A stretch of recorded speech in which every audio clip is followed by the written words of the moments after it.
Hello guys, welcome to my YouTube channel. ചുമ്മാ വീട്ടിലിരുന്നപ്പോൾ അനിയത്തി വിളിച്ചിട്ട് പറഞ്ഞു നമുക്ക് ചേച്ചിയുടെ വീട്ടിൽ കുഞ്ഞുങ്ങളെ കാണാൻ പോകാമെന്ന്. പിന്നെ ഞങ്ങളൊന്നും ചിന്തിച്ചില്ല, ഞങ്ങൾ രണ്ടുപേരും കൂടെ അങ്ങ് ഇറങ്ങി പുറപ്പെട്ട്. അവിടെ ചെന്നപ്പോഴോ ചേച്ചി ഇളയപുത്രനായിട്ട് സുഖനിദ്രയിൽ. പിന്നെ രണ്ടുപേരെ ഞങ്ങൾ കുത്തിപ്പൊക്കി എഴുന്നേൽപ്പിച്ച് ഇളയപുത്രൻ്റെ കുസൃതികളും കുറുമ്പുകളും ഒക്കെ കണ്ടിരുന്നപ്പോഴേക്കും ചേച്ചി മൂത്ത പുത്രനെ പോയി അംഗൻവാടിയിൽ നിന്ന് വിളിച്ചിട്ട് വന്ന്. പിന്നെ രണ്ടുപേരും കൂടിയുള്ള കുസൃതിയും കുറുമ്പും കാര്യങ്ങളും ഒക്കെ ആസ്വദിച്ച് ഞങ്ങൾ അവിടെ ഇരുന്നപ്പോഴേക്കും സമയം പോയത് അറിഞ്ഞില്ല. പിന്നീട് ഞങ്ങൾ വീട്ടിലേക്ക് മടങ്ങാൻ തീരുമാനിച്ച്. അപ്പോഴേക്കും ചേച്ചി പറഞ്ഞു മൂത്ത പുത്രനെയും കൂടി നിങ്ങൾ കൂട്ടിക്കോളാൻ. പിന്നീട് ഞങ്ങൾ 3 പേരും കൂടി മടക്കയാത്ര തുടങ്ങി. യാത്രാമധ്യത്തിൽ കുമാരകോടി പാലത്തിലെത്തിയപ്പോൾ ഒരാശയം ഉദിച്ച്, നമുക്ക് കുമാരനാശാനെ കണ്ടിട്ട് പോയാലോ?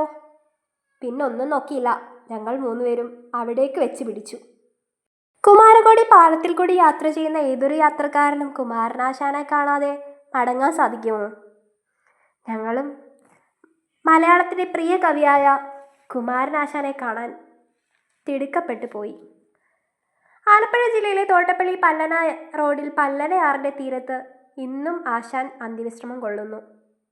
1873 ഏപ്രിൽ 12 തിരുവനന്തപുരം ജില്ലയിലെ ചെറിയൻകീഴ് താലൂക്കിൽ കായിക്കര ഗ്രാമത്തിൽ നാരായണൻ്റെയും കാളിയുടെയും മകനായി അദ്ദേഹം ജനിച്ചു.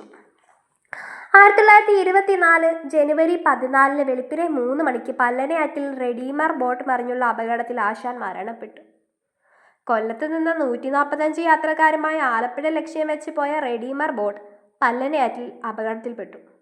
കുമാരൻ എന്നായിരുന്നു അദ്ദേഹത്തിൻ്റെ വിളിപ്പേര്. കുമാരന് കോടി പുതച്ച നാടായതുകൊണ്ട് തന്നെ പിൽക്കാലത്ത് ഇവിടം കുമാരകോടിയായി നാമകരണപ്പെട്ടു. കുമാരനാശാൻ അന്ത്യവിശ്രമം ചെയ്യുന്നിടത്ത് ആശാന്റെ കവിതകളിലെ കഥാപാത്രങ്ങളെ കൊത്തുപണികളിലൂടെ ഭംഗിയായി ചിത്രീകരിച്ചിരിക്കുന്നു. പണ്ടൊരു ചെറിയ കല്ലറ മാത്രമായിരുന്നു ഇവിടം. പിന്നീട് ഗവൺമെൻറ് ഏറ്റെടുക്കുകയും ഒരു വിനോദസഞ്ചാര കേന്ദ്രം എന്നതുമാതിരി പണി കഴിപ്പിക്കുകയും ചെയ്തു. ഇന്നിവിടെ ഒട്ടേറെ ആൾക്കാർ വന്നു പോകുന്നു. ഈ സ്മൃതി മണ്ഡപത്തിനോട് ചേർന്ന് തന്നെയാണ് ഇവിടുത്തെ UP സ്കൂൾ സ്ഥിതി ചെയ്യുന്നത്. 1951 സ്കൂൾ സ്ഥാപിതമായത്. ഈ വീഡിയോ ഇഷ്ടപ്പെട്ടെങ്കിൽ ലൈക്ക് ചെയ്യുക, ഷെയർ ചെയ്യുക, സബ്സ്ക്രൈബ് ചെയ്യുക. Okay, by.